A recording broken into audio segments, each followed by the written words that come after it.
Glory with you, Pat Spain, wildlife biologist, cryptozoologist, biotech expert, presenter on television, keynote speaker, author, of course. Several of his books included the ones I just mentioned, with a passion for adventure. Pat is always seeking his next greatest escapade and the opportunity to add to this ever-growing list of things that have bitten or stung him as the great-nephew of the prophet of the unexplained, Charles Fort. You've heard of Fortean times and everything?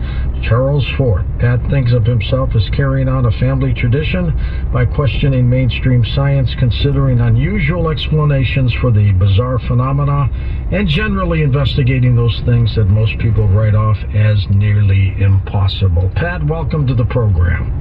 Thanks so much for having me. Tell me a little bit more about what I read, which was pretty comprehensive anyway. So I've had a pretty strange life, and I guess a lot of it is summarized by just looking for answers, just trying to find out the things that I can't read about myself. I'd like to get out there and try to figure them out. Did you know what Charles Fort did when he did it in those days? So the really interesting thing about my connection with Fort is that I was reading his books before realizing that I was related to him. My grandmother on my father's side, I was always a kind of strange kid, and I was always obsessed with animals. I was out there finding every type of animal you can imagine and raising them in the house. And my grandmother used to say, "You're just like your Uncle Charlie." And I had no idea who she was talking about until many years later when I was in high school and she saw me reading a Charles Fort book. And she said, "That's your Uncle Charlie." I said, "What do you mean?" And then she kind of brought out a whole bunch of his first editions that were signed and showed me all of this that, had been given to her by her parents. And it just all started clicking into place. What got you interested in the crypto world? So I've always been fascinated by the natural world, and cryptozoology really is an extension of biology, and kind of the stranger animals were the ones that intrigued me the most. So when I was out there, I studied marine biology in school, and I always wanted to go to the deep oceans to study what could possibly be in there. And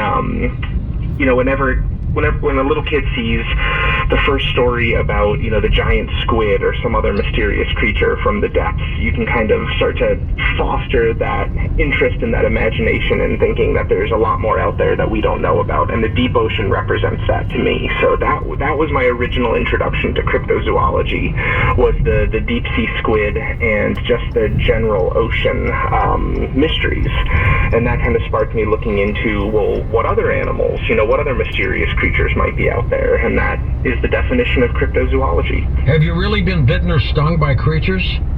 Oh, just about everything you can think of. Yeah, I've been bitten by, a small black bear, by a neotropical rattlesnake, which was really, really nasty, a rabid raccoon, bullet ants, a whole bunch, just about everything out there. What was the worst bite, Pat? The rattlesnake? So a lot of people think the rattlesnake would be, and that was not fun, for sure, but luckily that was a dry bite. So about 25% of the time that rattlesnakes bite, they don't inject any venom. So I got very, very lucky on that one. The worst bite for me was a rabid raccoon. And I was studying oysters down in Maryland, and on my lunch break, I was kind of just hanging out reading a book, and heard a noise, and my friends and I had been having a water balloon fight all day. So I thought it was one of my friends sneaking up on me, and it turned out to be this raccoon. So I saw it jumping at me, and that's really unusual. Raccoons are usually, they'll keep their distance. So I put my arm up to block, and the raccoon latched onto my arm and started just shaking its head and spraying, saliva and foam and blood everywhere.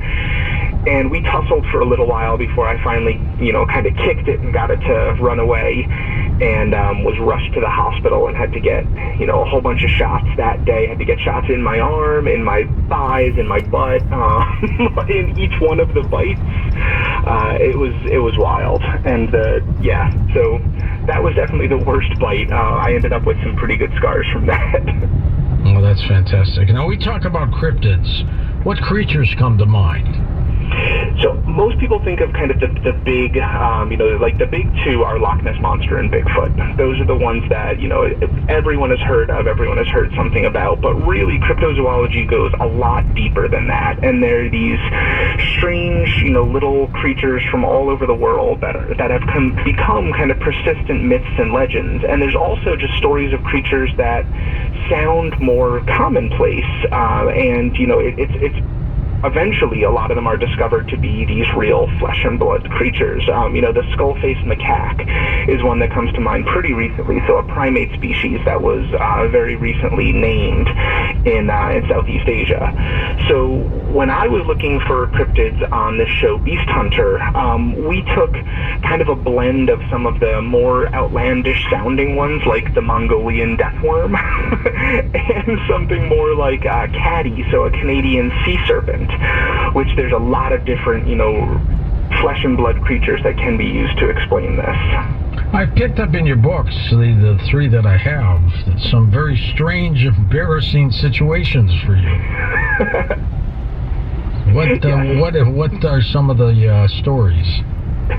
So throughout my adventures, I'm kind of the ultimate fish out of water. So I was thrown into these, various situations in different cultures that I really didn't know too much about, and that can lend to some pretty interesting situations. So one of my favorites was in Mongolia. The plan was for me to do this traditional Mongolian wrestling, which folks have seen footage of this. You've seen, some photos and things. You wear these tiny little bikini briefs and this little shirt that just covers your arms and back, actually, and then you do this wrestling. And I'm not a big guy. People hear Beast Hunter, Legend Hunter, they think of, some big professional wrestler. I'm a science nerd. This is not, my forte. But this was a way to show respect to the culture and a way to kind of integrate myself with a group of people who I was going to be asking them some really detailed explanations about their history and their culture. And I wanted them to trust me, so I thought, well, this would be a good way to do this. So the whole plan was for me to learn how to wrestle, so to get some tips and tricks from one of the one of the nation's top wrestlers, and then to put it into use in the ring. So it comes time, it's about an hour before I'm supposed to wrestle, and all of a sudden this enormous man just comes over and picks me up as if I was a child. Just lifts me up under his arm and carries me into a tent and starts stripping off all of my clothes. And I'm standing there going, what's going on? Is this supposed to be happening? And there's a whole crowd that kind of gathers around, and they're all laughing, and this guy's just literally ripping off my shirt, pulling down my pants. He's lifting me up in the air, and people are taking my shoes off. They put me in this traditional wrestling. Sure. Let's start with the chupacabra. People are seeing this strange little creature. Yeah, so chupacabra, I think the best explanation for chupacabra are different species with mange or with other diseases. I think that they live in pretty harsh environments, so they're often seen in desert environments, and mange is not uncommon in the areas where it's seen. And there's a lot of different animals. Animals look so weird when they have mange. I mean, even someone who sees these animals all the time and knows them pretty well, it's very easy for them to be mistaken identity. So it could be anything from just about any mammal species that lives in those areas with mange would look really, really unusual. Sasquatch, what are people looking at? What are they seeing? So Sasquatch, I think, is a fascinating one. In the Pacific Northwest, I wouldn't 100% rule out the possibility that there is a large unknown mammal that folks are seeing, but I think the majority of sightings are probably mistaken identity for a bear. The majority. That's interesting. Interesting indeed. Werewolves. So werewolves, I think also mistaken identity, probably for bears, for wolves, for other large mammals. All right, that's interesting too. What else is out there? So the mappinguari in Brazil, I think, is one of the great ones that I really thought was most likely mistaken identity until I actually got down there and started doing the investigation myself. And with that one, I think that what people are seeing are a giant ground sloth. And most people would say that this went extinct about 10,000 years ago, but we do know that remnant populations of ground sloths survived in different spots in the world. In the Isle of Hispaniola, for example, they survived until much more recently. They were smaller than what we classically think of with the megatherium, the really big ground sloth. But I think in Brazil, just based on the location where they're sighted and the people who live there, their history, their stories, the way that they would deal deal with a creature like a giant ground sloth, I think that there is still a remnant population down there. Fascinating. It really is. And why can't we find one of these or catch one of these? So, in that one in particular, so the giant ground sloth, it really comes back to the culture of the people who live there. And this was why I really love doing the investigation through a cultural anthropology kind of focus. Because when you say giant ground sloth surviving in an area, people say that's impossible. There's no way. We would have seen one. We would have gotten a photo of one. But it's a really harsh environment. It's very difficult to get to. And it's protected by the government. So you can't go to this area because there are uncontacted tribes. So I was not in the uncontacted tribes, but I was able to meet with some of the tribes that are still protected by this government organization in Brazil, where in order to even go into the area, you have to have a health exam, you have to get special permission, you have to get a license, in order to enter into this region. And then you go even further, and as I said, there's uncontacted tribes. So that takes a lot of, it's very, very difficult to get in there, as it should be, because we could potentially introduce disease or other issues with the tribes. So their stories and their legends are such that this mappinguari, that they call it, is so other, it's so different from humans, that if they ever hear the call of a mappinguari, they have to leave the area and never go back.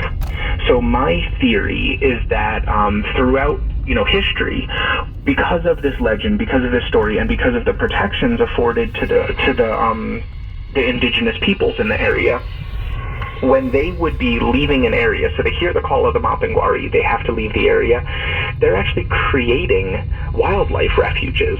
They're creating an area where animals, can thrive without any type of human interaction. So if the Western world can't go there because of the protections, and the indigenous people don't go there because of their culture and their history and these stories and legends about the mappinguari, then they're creating nature preserves. Have you ever hit roadkill and dragged it into your car and ate it? I have not. But you've had some strange stuff. I have eaten some pretty weird things, that is true, yes. So throughout the travels, a lot of times I don't really know what I'm eating, and I'm okay with that. I'm a very adventurous eater. I like to try new things. That's actually what I ask for every year for Christmas. They're just some weird foods. I have a list of things that my wife has been looking for me for years, but on these shoots, I rarely know what it is that someone has put in front of me. And, the strangest are usually the fruits and vegetables that it's just impossible to even compare them to anything else. There's this delicious fruit that grew on a tiny little mountain in Sumatra, really, really isolated way out there, that looked like a bowl of frog's eggs, and you kind of slurp it down and it has this delicious citrusy texture, or citrusy flavor rather. And then there's the stuff that's not so great. So in Sumatra, we were served this, huge bowl of rice and other, grains and things, but then there was this meat on top of it, and we couldn't figure out exactly what the meat was until we saw some cats kind of run by outside, and the chef pointed out there and said, "Yes, there it is. That's the chicken." We're like, "Oh, that's not chicken." Now, how many of these small books have you written? I have six books. 4 of them just came out on January 1st, and the other 2 will come out February 1st. I have 3 of them. I have a living dinosaur. I have 200,000 snakes, which we'll talk about, and then I have a little Bigfoot. Excellent. Thank you. Yes, so that's Sumatra, West Africa, and Manitoba, Canada. You've traveled to all these places? I have, yeah. So a couple of them were for this show called Beast Hunter, and then one of them was the 200,000 Snakes was the way that I kind of showed myself that I could still do this after being diagnosed with stage 3 colon cancer. Oh my God! Going through about a year of treatment of chemo, surgery, sure. Multiple dozens of surgeries. Are you okay? Are you okay? I am. Yeah, I'm doing great now. Thank you so much. Good for you. Take turmeric, Pat. It's a spice. I've heard, yes, I do. I have some of it here, and I use it in a lot of cooking. But I've had some really good turmeric drinks and other things with that. And 3 almonds a day. That's what Edgar Casey talked about. Very good. Charles Fort knew him. Yeah, Charles Fort is just a fascinating guy. I mean, some of his biographies really just open up so many different windows and so many things that I didn't know about the man, even being related to him. He was the Twilight Zone before there was Rod Serling. That's right. He came up with all these incredible things. He really has. Have you heard of the Gigantopithecus? Oh, yeah, absolutely. Yep, the theory, one of the theories about what Bigfoot could possibly be. Is that possible? I tend to, I mean, anything's possible, I guess we could say, but I tend to go, kind of move away from that theory a little bit. So we only know of Gigantopithecus from a few very small bone fragments. And a couple witnesses. Hold on, Pat, we're at a break. We'll come back and chat more. Get daily show updates